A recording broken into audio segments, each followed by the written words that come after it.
Thanks, Gus. Thanks, Thank guys. you. Don't work too hard.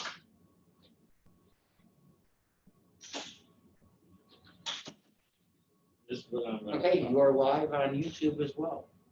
All right, looks like we do have a quorum.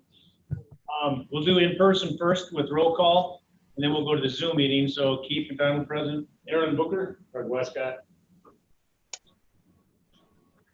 I'll go off the names since I can see you guys. Paul Arena, Here. Dave Kelly. I said he's there. John Butita, Here. Mike Zintek, Here. Jim Webster. Here. We do have a quorum. Mr. Booker's got the invocation this week. Chairman's report. So I do want to talk about the appointments tonight. Do you want to talk about it before or after we run through the committee reports? Anybody have a preference? Do it now. All right, we'll do it now. I guess I'd like to take the temperature, see the general consensus. Mr. Kelly, you got a comment? Would support taking it off the table and approving them. The spat with Haney doesn't have really anything to do with the qualifications of the proposed candidates. Anybody else have a comment on that? Yeah, Mr. Butita. Okay. All right. Thank you, Mr. Chairman. Yeah, I don't support all the appointments, but I do support the taking them off the table and voting on them individually. Okay. Hello?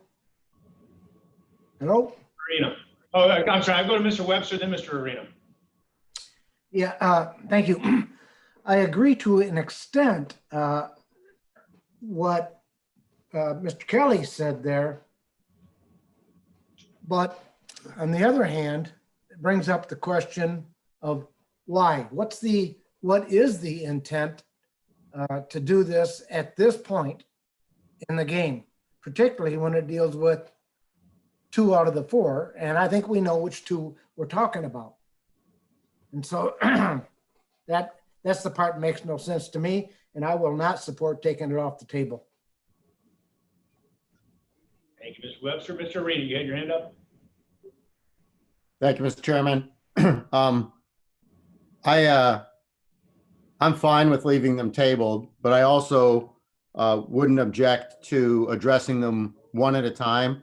I don't think in general in my first, year and a half here on the board, that we spend enough time vetting candidates that are going to be appointed to these boards. And I know some of them are less significant than others, but I think moving forward, we should do more research into the board itself and the candidates' qualifications. So I spoke with Karen Hoffman a few weeks back, and she was explaining to me what the Citizen Action Agency is. I had no idea, any of the details of it. I think, there's an example where we should have some type of a presentation so we can all know what it is this person's supposed to be doing, and then, meet the candidate. That one, I think we could start acting on. And then after that, I think the Crime Commission is one we could act on. I know one of the members of the Crime Commission. I had spoken with him when this all began. He said it was their understanding that they would have an opportunity to meet the person that was going to be added to their board and kind of weigh in on, their opinion of him. And that never happened. I think that's the type of steps that should be taken in this process. Mr. Arena, if I can interrupt you. So the person Mr. Haney wants to put on the board, the rest of the board members have never met that individual? The person that Haney wants to put on the Crime Commission has not met the other members of the Crime Commission. Wow. So and the person I spoke with told me they would like a member who's part of the faith community, and this guy's a pastor and kind of fits what they're looking for. But I think this whole process has been rushed. And I think it's our obligation to slow it down and maybe put some policies in place that make more sense moving forward. So that's my take on the whole situation. Sure, and I agree with you, Mr. Reno. It was rushed. The press conference introducing everybody was held before we even took a vote on it. I also happen to think that anytime you do something because of somebody's sexual orientation, race, religion, that's racism either way, whether it's derogatory or for positive reasons, because then somebody else isn't getting that position. So I appreciate the fact that this county board's done great things with Tana McCall and State's Attorney Height Ross and Carlos Mencia. We do have a history of putting the right people in the right places. Now, to do it just because of somebody's race, I think is completely wrong, and we shouldn't even think of doing that. We need to make sure we're putting the most qualified candidates in the right spots. So I'm not going to allow the chairman to drag it into we don't support better appointments, because we absolutely do. We've got a track record of doing that. That being said, I'm fine leaving all four on the table as well. I just kind of wanted to get everybody's temperature while we're together and see what the thought was on that. Any other comments about the appointments? Mr. Arena? So have we heard, do we know where the majority of the Democrats lean in terms of leaving all four on the table or voting on some of them and not all of them? Do we know where that is? Mr. Hoffman called me this evening and asked if I would call him later on to let him know how our caucus went. But to tell you the truth, I don't know exactly how the Democratic caucus is thinking. I am willing and I will call him and let him know what we are thinking. Any other questions, Mr. Booker? Thank you, Chairman. I do know that two of the Democratic caucus are pretty adamant about leaving it on the table. Okay. And I do have a crime commission meeting tomorrow morning at 7:30. So, you know, I'll get a temperature of the crime commission as well. So tomorrow morning, I'll have that by the meeting Thursday night. Interesting. It'll be interesting to hear what they have to say. Any other talk about the appointments before moving on? We'll go to standing committee reports, Finance Committee. Anybody want to run down? I usually do it. Anybody else want to take a stab at finance tonight? I'll keep rocking with it. We have a resolution authorizing, well, we've got 1, 2, 3. We have 4 settlements for 3 of which are workman's comp and the other one is a settlement of litigation. I think it all pretty much comes through unanimously at Finance Committee. Any questions on the settlements? Then we have a resolution declining to approve participation in the COPS grant. That's something we had approved the Sheriff's Department to go take a look at. They were approved for this grant. There are many strings attached to this grant, meaning the grant would help us buy, or not buy, that's completely the wrong word, but fund 5 deputies. And then the portion of the grant slowly declines over 5 years to where at the end we're paying for the full load. Not only that, but we currently have 121 deputies, and this would have to put it to 126. And at the end of that 5 years, we still need to have 126. You guys all know that I'm very much pro public safety. I don't think we can have enough of it, but given the current COVID times and the budget cycle coming up, and I agree that we should turn down this grant. I'd be happy if anybody else, any, Mr. Butita. Thanks again. Yeah, you know, in the committee, I motioned to lay this over only because I didn't know a lot about it, and then ended up voting yes in favor of the resolution. But after I've taken some time and I learned a little bit about it, I'm also going to be a no vote. It doesn't make sense if it applied to existing deputies and helped us fund our funding, but this is just going to put us going in the wrong direction expense-wise. So I'm going to be a no vote now. Thank you, Mr. Arena. Thank you, Mr. Chairman. I spoke with Mr. Chapman about this and kind of echo Mr. McDonald's points. So I'll also be a no vote on that. Any other conversation on the COPS grant? Moving on to a budget amendment ordinance for the mental health tax. Mr. Chapman said this is pretty much just housekeeping. We've already approved the money to go over. We just need to set up a budget method so we can keep track that the money went out and how much of it's coming back from repayment. Any questions on that? After that, we've got, oh, that's to be laid over in the next budget amendment for the sheriff's department is $2.7 million is also to be laid over. I haven't heard anything new on that lately. Any discussion on finance, Mr. Arena? Thank you, Mr. Chairman.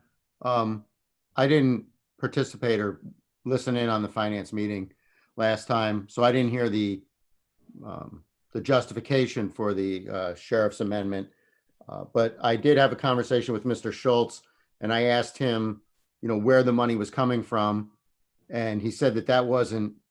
I think he said to me it wasn't discussed. It may have been discussed to some extent, but it wasn't clear. And I think moving forward, we need to get a better handle on our budgeting process and these amendments. So if an amendment's coming through, we need to identify a funding source. We can't just let it be taken from the reserves without either making the decision that we're going to not keep that reserve level or have a lower reserve level, and we need to understand the consequences of that.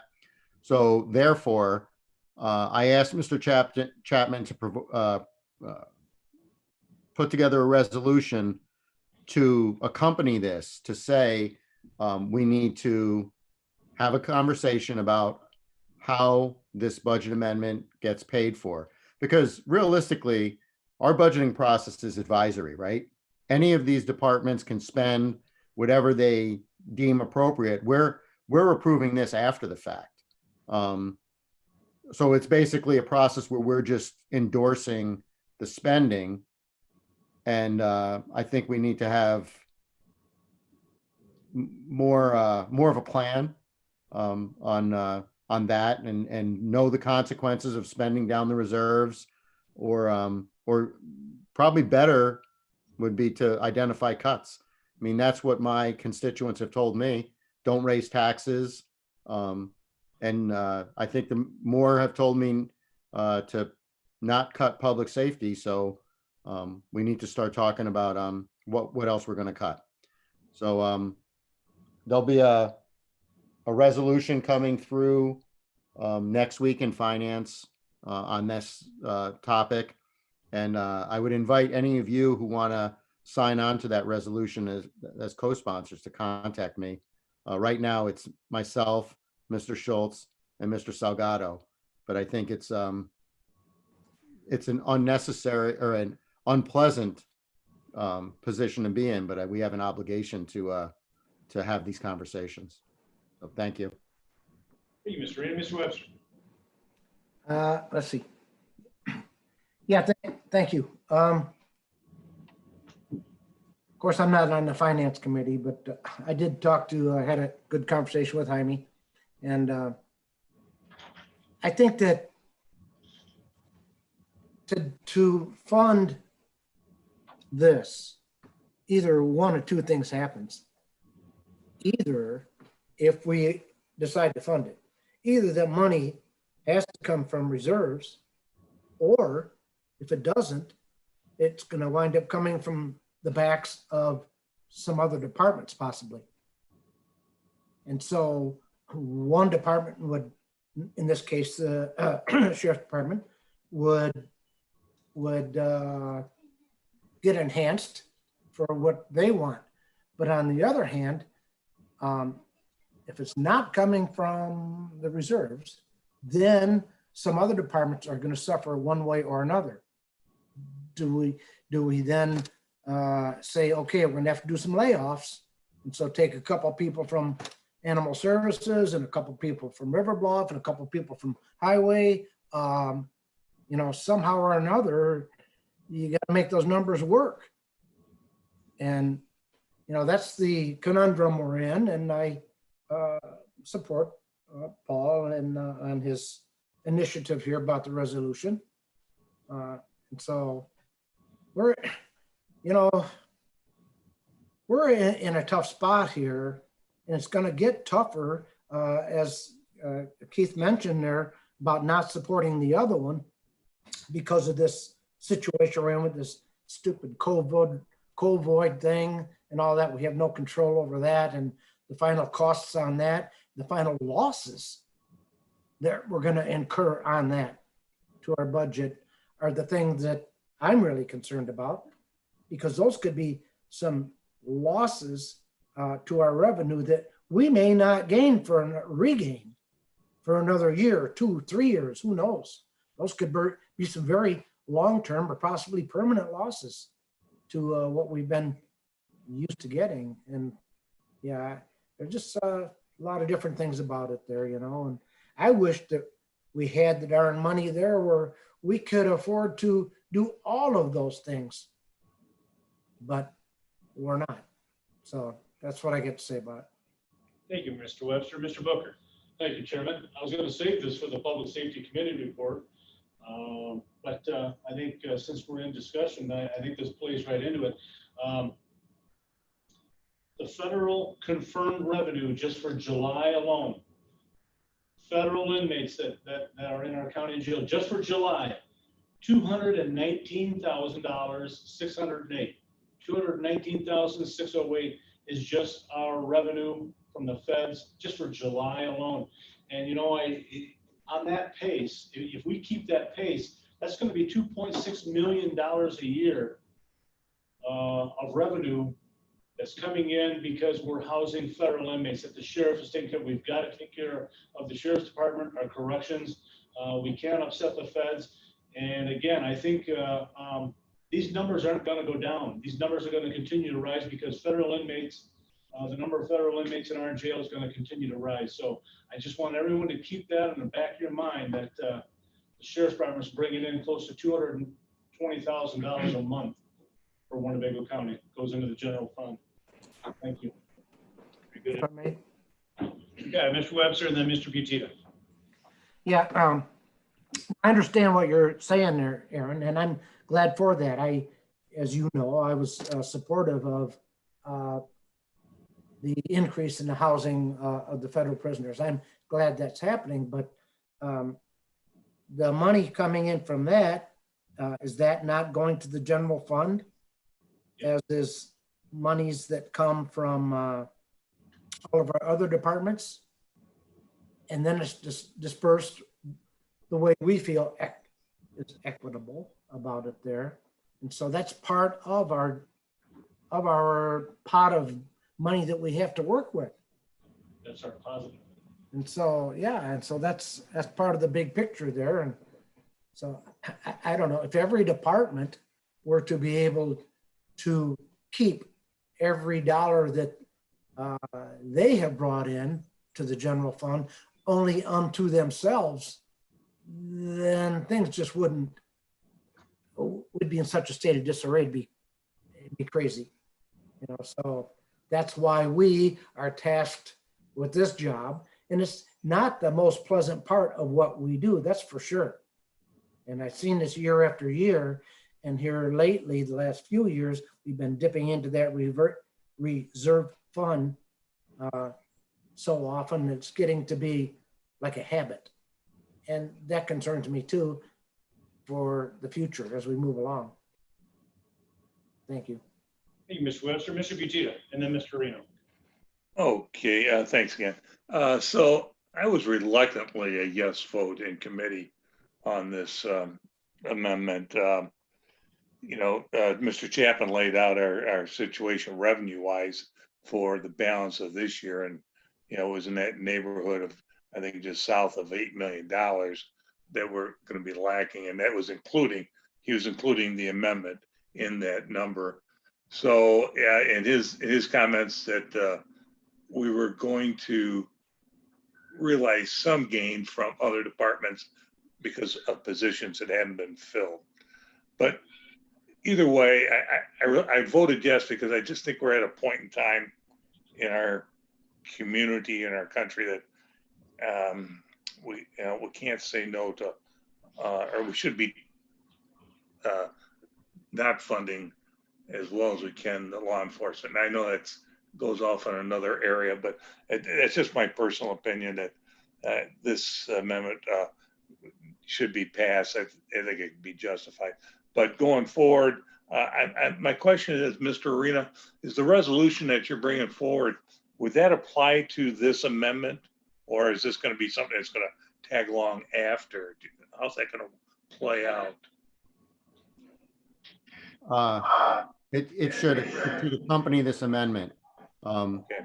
Because it's my understanding, we're not telling the sheriff whether or not he can spend the money, right? We don't have that authority. Our budgeting process is just managing our whole account.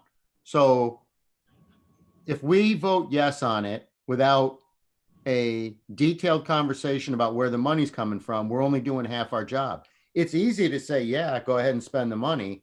The hard part is finding a source for the money. And I think what Mr. Booker just told us is wonderful news. And if we could, come forward and say the sheriff's amendment is going to be funded by the revenue that's being generated from federal prisoners, that's a fantastic solution to this problem. And I'm fully in support of using every available space in that jail to produce revenue from federal prisoners and help us better fund the sheriff's needs. I think that would be great. So I just think that even if it's just going to come from reserves, we need to talk about that, and we need to be on record with what does that mean, but by what's the consequence of us spending down the reserves?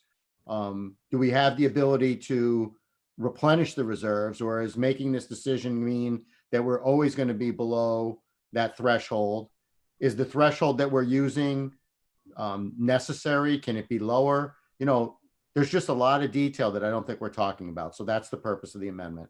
Sorry for the long-winded answer. You sound like Mr. Schultz now apologizing for your comments, Mr. Arena. I don't think Mr. Schultz nor yourself should apologize for your 2 cents worth. That's why we're here. I'm going to weigh in real quickly on this as well. Because of COVID, we had several departments closed down. The courts closed down, circuit clerk closed down. A lot of departments ceased doing business due to the COVID. The one department that could not shut down is the sheriff's department in the jail. Granted, the jail population is down quite a bit. I don't know what today's numbers are, Mr. Booker, but I know the sheriff has told me the jail population is down. But law enforcement didn't take a break during COVID. If nothing else, they got busier because more people were staying home, more people were consuming alcohol, the abuses went further. There was a higher demand for public safety because everybody's cooped up in their homes. Now you couple that with these riots that are going on right now that we spoke about in the past. I'm very excited that Chief O'Shea, Sheriff Caruana, and State's Attorney Height Ross did their little press conference here 2 or 3 weeks ago to say, we are not Portland. We are not going to stand for this. We're not going to allow this behavior to happen. The flip side of that thing, like Mr. Arena's getting to, that statement comes with a cost. And if we're really going to stand by that, we need to fund the sheriff's department properly to stop this unlawful rioting and all this crap of people laying in streets. I highly support putting an end to it, but it's going to take money to do that. For those reasons, I plan on supporting this budget amendment, because right now is not the time to give up and pull back the reins in the sheriff's department. We need to give them every tool we possibly can, because to me, this is important to our economic recovery. If we can't feel safe going shopping, we don't feel safe going to City Market, we don't feel safe going to Cherryville Mall, our sales tax revenue is going to decline. One way to help prevent that sales tax revenue from declining is to let people feel safe when they're out and about shopping. And that's why I agree with your points, Mr. Arena. It's just written that it's coming out of reserves, and you're right, that's not necessarily the greatest of answer, but that's where it's coming from. I strongly feel we need to support the sheriff's department in this time. I'm done with that one. Anybody else? You did well. If nothing else, we'll move on. I believe you were next, Mr. Webster, with zoning. We have nothing. With any luck now, we're going to have a zoning committee meeting in August. It'll be our first one in several months. ZBA is having a meeting this week. And so we won't see the fruits of their labors for 2 months. But this coming month in August, we have some things that have been laying out there now for several months. But it'll be interesting to get back to work again with the zoning committee. Thank you. Probably be pretty busy. Probably some pent up demand. Yes, there'll be a number of things coming at us there within the next couple months. Excellent, thank you. Economic development. Mr. Butita? Oh, I'm sorry. Mr. Butita, what say you?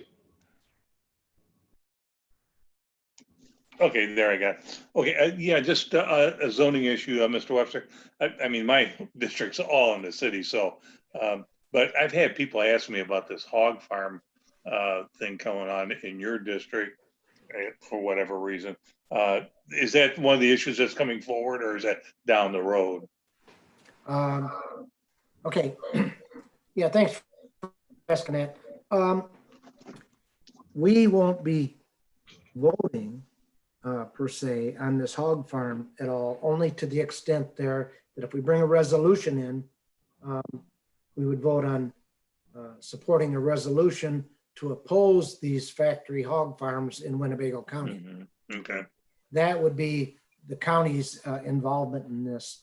The Department of Agriculture holds all the cards as to the final determination on whether they're going to allow that or not.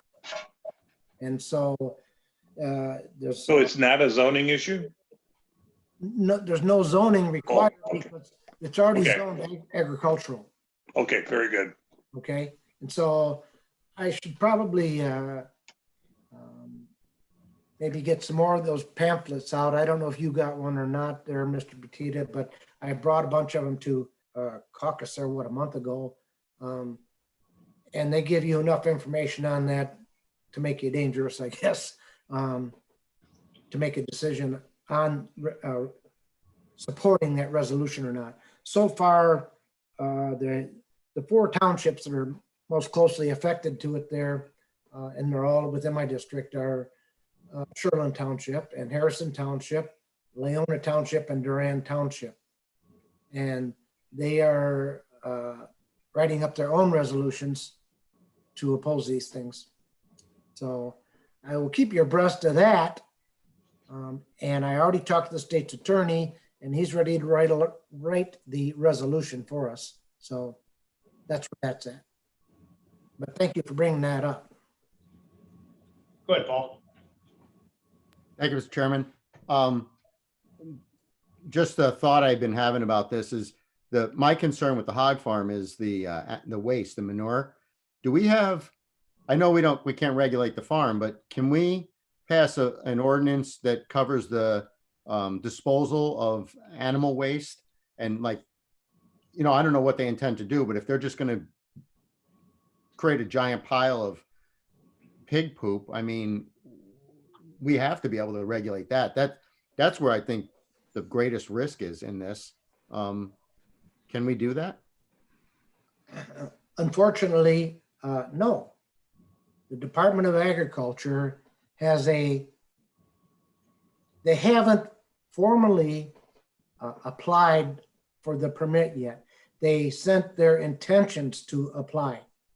So when they do send that formal application, at that point, if the Department of Agriculture accepts that application, and there's a lot of things that they have to include in the application, one of them being manure.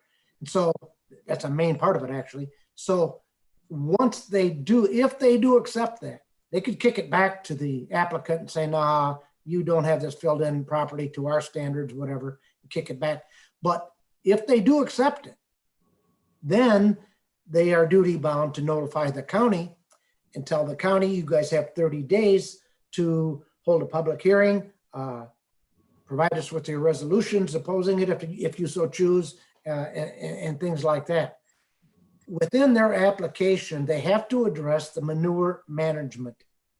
And so their way of managing that manure is in these huge hog houses there. And each one of these things is going to house almost 10,000 hogs. Okay. So there'll be like 50 or 500 tons, I think it is, per day of manure. And these hogs are raised on slatted floor. And so instead of it being a foundation underneath there, it's a huge pit. So the hogs are shitting through the slats and the shit piles up in the pit. Then the poop is pumped out of there and it's either knifed into the soil or spread on top of the soil. That's their manure management. And so uh, it really makes no sense, I guess, to me, for a number of reasons, not the least of which is that Winnebago County is like the 5th largest county in the state. And I don't know of any other counties with our population that have that. Most of these hog farms are in very low density populations of their counties. That's why a lot of them are further central state or even way downstate, because there's not many people living in those counties. So I don't know what else to tell you about that, Paul, but yeah, if they have the manure management application that suits the Department of Agriculture, then that's one box they check that they're okay with. There's environmental issues and so forth too about any accidental manure spills or whatever. All that water is in the Sugar River watershed from both of these sites. There are 2 sites. And if things went to hell in a handbasket, that's where the natural water is going to flow, whether it's through surface or through groundwater. So, And if I may interject, Mr. Webster, obviously I live on the river. The river is very important to me. I pay a lot of attention to the river flooding. The sugar feeds into the Rock River. So in case there is a flood, which if you go back and look, there's been several times in the last 10 years. So we get a flood and all that pig manure will be in the Rock River coming right past through our entire county. That's why if the resolution is done to say that we do not support the hog farm, I'll be happy to sign on to agree that I don't support the hog farm in that location. well, that would be great. I'd appreciate that. So when I get the resolution drawn up, then I will pass it among all of us. And with that pamphlet of information on there, they've done a good job of pointing out the major reasons to be in opposition to this. And by the way, the Forest Preserve has weighed in on this too, because it's such close proximity to some Forest Preserve properties and so forth. And so that's where it's at. So, okay. Anybody else have any questions for Mr. Webster and zoning? Seeing none, we'll move on to economic development. Is anybody on that committee that can speak to these items? I'm on the committee, but I don't know. Mr. Bucita. Yes, I am on economic development, and it was a series of agreements with the city. The city has 3 enterprise zones. They're situated all over the city, and that what it would do would is a 10-year abatement depending on the investment value of the industry. It's not for commercial, it's only for industry. And so it was just an agreement with the city of Rockford. So if they can go out and they can market some site or some business for economic development, and they'll have that tool in their back pocket that the county would provide a tax abatement. And there was a schedule to it. I think if there was like a $500,000 investment, the abatement was for 3 years. And I think it worked it up to like, if it was over $3 million, it would be up to a 10-year abatement, but there was a schedule. So that, and all 3 of those did pass Economic Development Committee. Correct me if I'm wrong, Mr. Dornbush called me about this. The abatement is only on the increment. It's not on the overall tax bill. So what they're currently paying is what they'll continue to pay. They just will have an abatement on the increase. Yeah, I believe that was correct. Yes. Mr. Arena. Thank you, Mr. Chairman. I couldn't attend the committee that night, but Chris Dornbush had called me beforehand because to give a heads up that there was an intention to extend this type of program into Loves Park and McChesney Park, and that would be my district. So on that aspect of this, my concern is these proposals transfer our authority to provide an abatement to the city of Rockford. So they're making a decision on our behalf to abate our taxes. And the reason Chris told me we're doing it is to be more competitive with Wisconsin, because they have put together this like one-stop shopping deal where they can just go to the governor's office for all these deals that they're providing to incentivize commercial development along the I-90 corridor. And this would be a similar type of structure.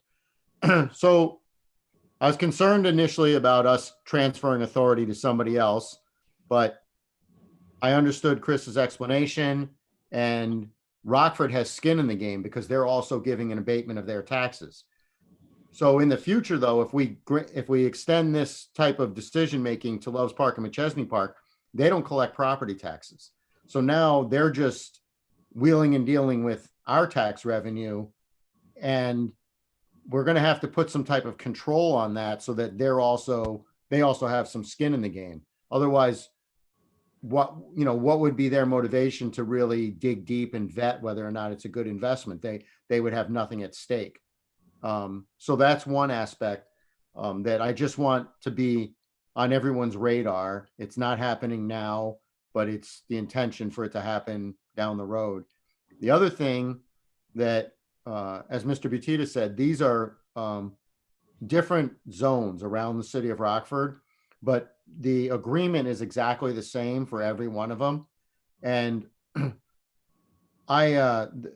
particular, there's the River Edge enterprise zone. I think that's what it's called. Anyway, it's the older part of Rockford running on the east and west side of the Rock River from downtown running south. And the part about not providing commercial incentives, I think, is a bad idea in that zone because the commercial exclusion takes out residential and retail, and where I don't think we need to be incentivizing somebody building an apartment complex on I-90 or putting up a big box store on I-90 necessarily. The little, like if you picture how an urban environment looks like, if you go into the city of Chicago, some of the older neighborhoods will have, small grocery stores, dry cleaners, like service businesses are also excluded from this commercial definition. Little shops that'll have a couple of apartments above, type, kind of how like some of the development was done on 7th Street. I think that we should be including those types of incentives in that district. And I talked to Chris about it, and he said that just because we're excluding it now doesn't mean it can come back to us, like on a case-by-case basis. But I just think it's a bad idea. I think to not provide it in an area where it's obviously going to be needed for those neighborhoods to turn around. I think you have to take out all the stops and provide every opportunity to incentivize development. So I'm not going to vote no over it, but I think it's not the best path that we should take, and we should consider either amending it or making it known that, for an area where it makes sense, somebody wants to put up a little grocery store with a couple apartments above it, and it's going to take some tax incentives to get that done. That's what's going to be needed to make that neighborhood turn around. Thank you. Thank you, Mr. Arena. And just side note, the River's Edge redevelopment zone that Mr. Arena spoke of, it goes all the way up to North Rock. My place of business is within that zone. I will be abstaining from this vote just because it's the right thing to do, I think. Anything else for economic development? See none, we'll move right on. Operations, we have no report for this week. Public Works, anybody in Public Works have anything? I'm on Public Works and I don't recall we have anything. There's nothing on the agenda. Yeah, there's nothing earth shaking at least. Okay, thank you, Mr. Webster. Aye. Bring Public Safety, Mr. Booker. The only other thing, we have no report, we have no resolutions, anything. I was just going to keep everybody up to speed on the sheriff's revenue and our case count. Our COVID case count is 3,700 in Winnebago County. This is what's not talked about, and I'm one of those that's going to make sure that I put it out there on top. Our recovery rate. Nobody ever talks about recovery rate.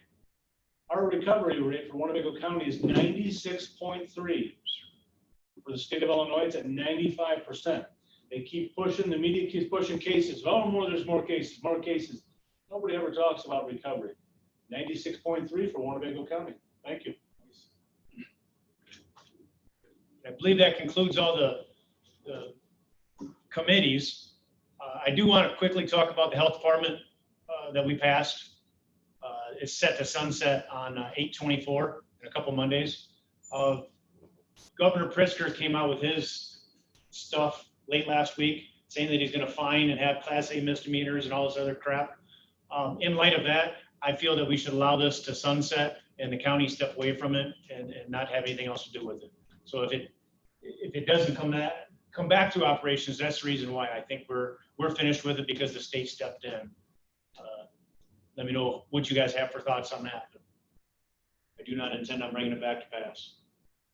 Is there anything else, Mr. Arena? Thank you, Mr. Chairman. I just want to add in to what Keith mentioned there.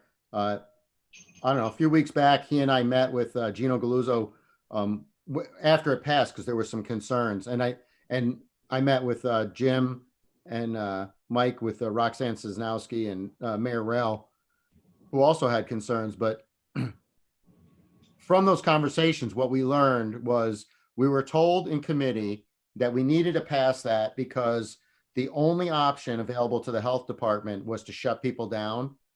And as it turns out, the law says you have to exhaust every other option before you shut them down. So in effect, that ordinance wasn't necessary. They had said they needed it so that they could work with people before they shut them down. And that just wasn't true.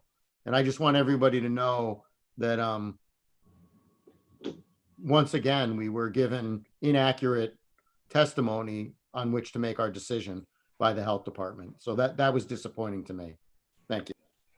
I share your unhappiness, Mr. Arena, because I was dead set against this. Thought it was the dumbest thing in the world. And yet when I talked to certain members from the health department and state attorney's office, said, this is going to be the best way to help small business owners. That's the only reason I voted yes, because I, like yourself, was duped into thinking that this was really doing the right thing for the small business owner. Mr. Webster, I see you had your hand up. Yeah, thank you. That was an interesting meeting we had there with Roxanne and Mike, Paul. For them to say that that's the only way they could do it was just shut something down without a warning was the biggest hoax that the whole health department has played on us so far. And so the first thing when I thought about that is, because I've been on the zoning for so damn long, is we don't automatically go shut people down for a zoning infraction.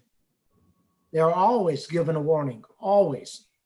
And usually that's followed, it's generally starts out with a verbal, and then it's a written, and then it's another written, and then the third written warning is, we're taking you to court.